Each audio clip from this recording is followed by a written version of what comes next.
بعد 4 أيام من المداولات أنهى المنتدى الثامن للشباب أعماله بمدينة مصرو، وقد تطرق 100 شاب القادمين من مختلف مناطق ولاية بحر الغزال إلى مواضيع متنوعة متعلقة بالتوعية والتعليم. في كلمته رئيس اللجنة التنظيمية قال إن المواضيع التي تطرق إليها الشباب المشاركون تؤهلهم ليكونوا سفراء للسلام.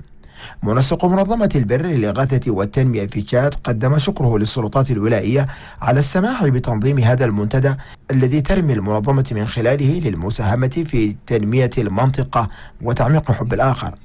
ملتقى بحر الغزال الشبابي الثامن حقق منذ اللحظة الأولى الهدف بتعزيز التواصل والحوار المتبادل بين الشباب.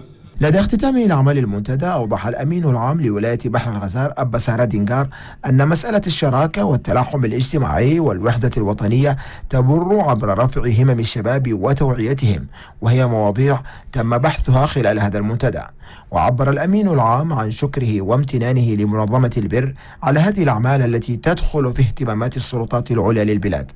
وقد قدم المشاركون عدة فقرات مفيدة، كما قدمت أيضا إفادات للمشاركين.